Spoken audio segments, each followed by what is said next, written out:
adventurers, I'm Chris at Knob Noster State Park. We're going to go on a hike today on the Buteo Trail. When you visit Lake Buteo, you can see some of the original stonework built by the WPA in the 1930s. This stonework lines the spillway area and is even the stepping stones that you cross to get on the trail.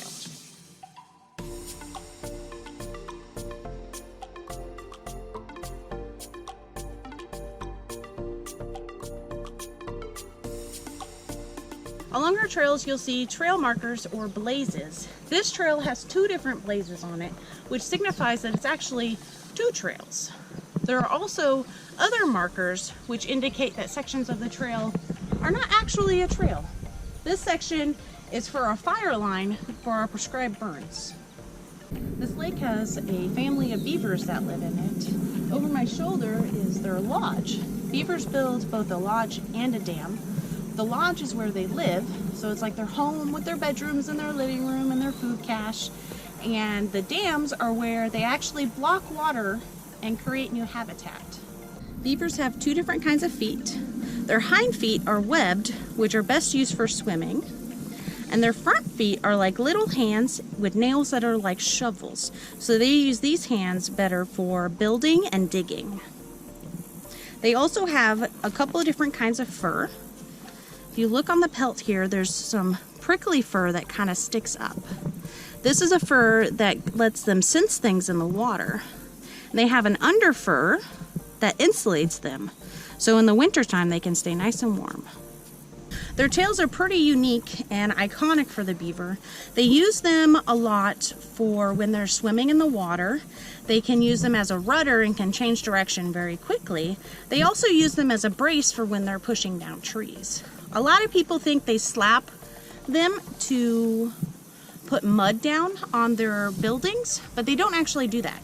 They do slap their tails to warn potential predators of their presence and try to make them seem scarier than they actually are. When we were passing by, we can see a couple of turtles laying on some of the logs that the beavers had put in place. I think they're western painted turtles, which we also have a pet one at our visitor center that we can show you. So this is Yertle the turtle, and he's a western painted turtle, just like the turtles that we saw along the trail. He's our ambassador turtle here at the park, and he's lived here for a couple of years. We did not capture him from the park. He was rescued from getting eaten by a bunch of chickens.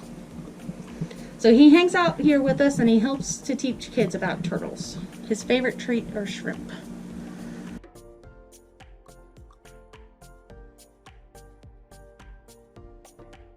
Now, it can be easy to tell the difference when you see them in shells like this, but they don't always look like this. An ornamental box turtle will have these markings on the top of its shell and also on the bottom. A box turtle sometimes will have similar markings on top, but sometimes it doesn't. And a lot of times they'll be flushed with red color during their breeding season. So it's important to note that if you're helping a turtle move across the land, like a road or across the trail, do not put a box turtle in the lake. It cannot swim.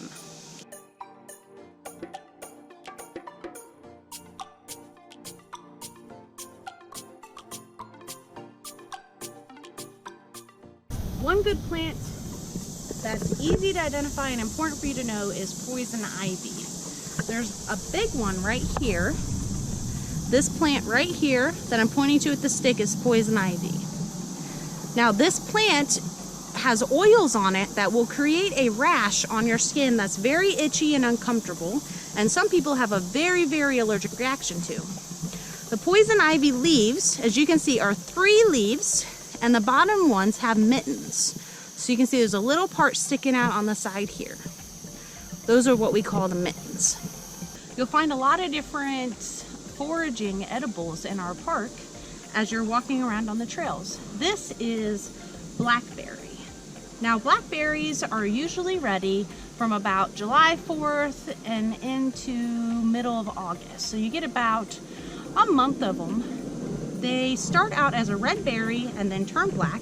Sometimes you'll also find black raspberries, and it can be hard to tell the difference, but they're both edible and delicious. Now, you're not supposed to take anything from the park. Our mission is to protect and preserve. So you can't remove rocks or plants or animals or anything of that nature. However, you can pick blackberries and mushrooms while you're in the park for your own personal use. A lot of times you'll find different kinds of mushrooms along the edge of the trail. This mushroom, I'm not 100% certain what kind it is, but there's a kind of a few ways we can figure it out. So the first thing is having a good reference book. This is a field guide, and it is all about mushrooms that live in Missouri. Now, it doesn't have every single mushroom that grows in Missouri, but it has most of them, and it also will tell you a lot of good information about them. For example, this tells you if it's edible, when you'll see it, what kind of habitat it lives in, and more information like that. So first, let's talk about the kind of mushroom it is. So we can see that it's growing off the edge of a tree right here. And the way that it's growing, it looks like a shelf. So we know that it is a shelf mushroom. And it's also a bracket mushroom with the way that it's shaped. And I can also tell that it is a polypore mushroom because poly means many, and pores are little holes on it, and there's little pores all over it. Now, past that, I can't tell you any more about this mushroom, but there are different ways that you can do more research online with different reference books and apps that you can further figure out the things that you're looking at.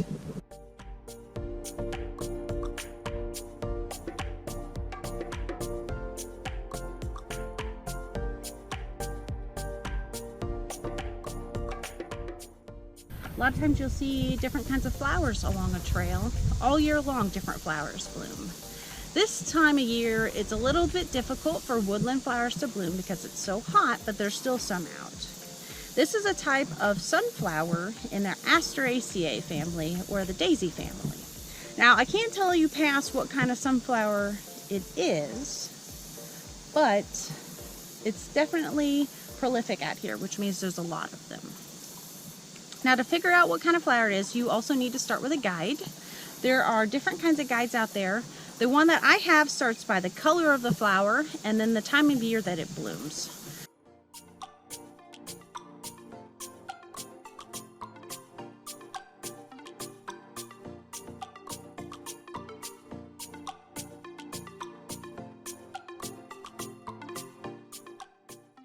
Right off the side of the trail, this oak tree has this giant growth on it, which looks a little bit strange, but it's completely natural.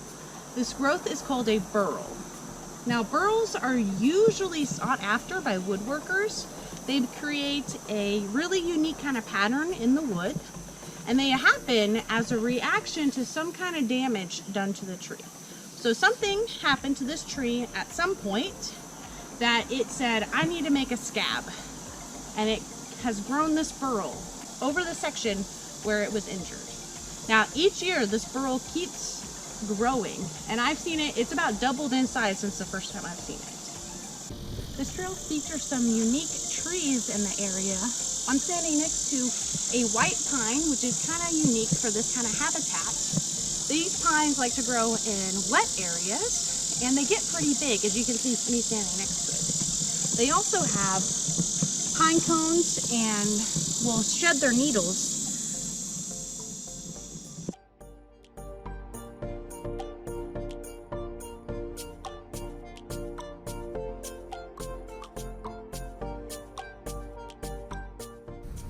Sometimes you'll cross spider webs along the trail. This one right above us is an orb weaver, and he's caught a June bug.